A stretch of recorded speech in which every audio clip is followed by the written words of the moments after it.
నమస్కారం. 2014 జూన్ 2 తెలంగాణ రాష్ట్ర ఏర్పాటు జరిగిన నాటి నుండి నేటి వరకు తెలంగాణ రాష్ట్ర సమితి తెలంగాణ రాష్ట్రంలో ఏ ఎన్నిక వచ్చినా శాసనసభ కానీ పార్లమెంట్ కానీ ఉప ఎన్నికలు కానీ గ్రామ పంచాయతీ ఎన్నికలు కానీ మున్సిపల్ ఎన్నికలు కానీ గ్రేటర్ హైదరాబాద్ కార్పొరేషన్ ఎన్నికలు కానీ ఏ ఎన్నికల్లోనైనా అప్రతిహతంగా అనితర సాధ్యమైన విజయాలను నమోదు చేయడం జరిగింది. సరిగ్గా సంవత్సరం కిందట సూర్యాపేట జిల్లా హుజూర్ నగర్లో ఉప ఎన్నిక వచ్చినప్పుడు కూడా బ్రహ్మాండమైన విజయాన్ని నమోదు చేసుకోవడం జరిగింది. మేము ఏ ఎన్నిక గెలిచినప్పుడైనా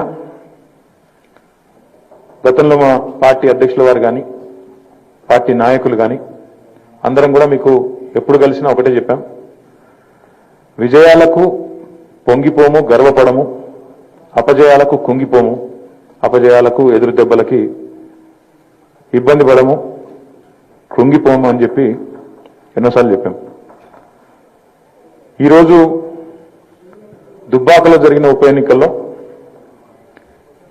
మాకు ఓటు వేసిన 62,000 పైచిలకు ప్రజలకు ముందుగా నేను హృదయపూర్వకమైన ధన్యవాదాలు నేను తెలియజేస్తా ఉన్నాను.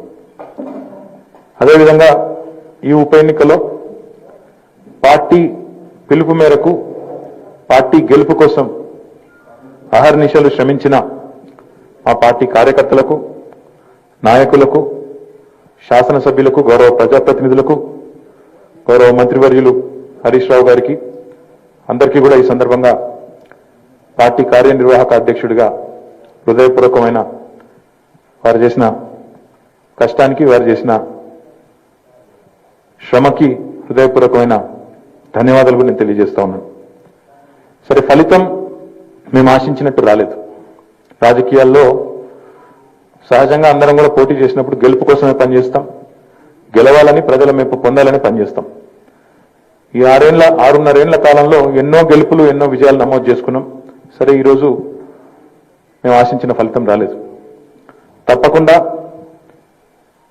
ఈరోజు జరిగిన ఉప ఎన్నిక, ఈ ఓటింగ్ సరళి ఒక రకంగా మా పార్టీ కార్యకర్తలకు, నాయకులకు అందరికీ కూడా అప్రమత్తం కావడానికి కూడా ఒక రకంగా పనికొస్తుందని చెప్పి కూడా నేను అనుకుంటా ఉన్నాను.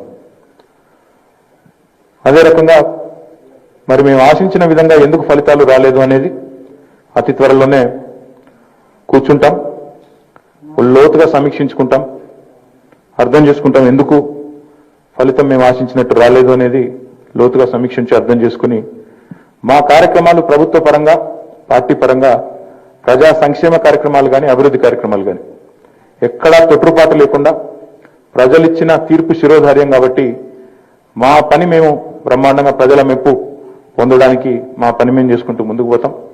తప్పకుండా ఈ తీర్పును తప్పకుండా లోతుగా సమీక్షించుకొని మా పార్టీ అధ్యక్షుల వారి నిర్ణయం మేరకు భవిష్యత్ కార్యాచరణను, భవిష్యత్ కార్యక్రమాన్ని కూడా నిర్ణయించుకొని ముందుకు పోతాం. మళ్ళీ ఒక్కసారి ఈ ఎన్నికల్లో మాకు ఓటు వేసిన 62,000 పైచిలకు దుబ్బాక ప్రజలకు హృదయపూర్వకంగా ధన్యవాదాలు. పనిచేసిన కార్యకర్తలకు, శ్రమపడ్డ నాయకులకు ప్రతి ఒక్కరికి పేరు పేరున మళ్ళొకసారి అభినందనలు. మిగతా విషయాలు భవిష్యత్తులో మళ్ళీ మాట్లాడుకుందాం. Thank you.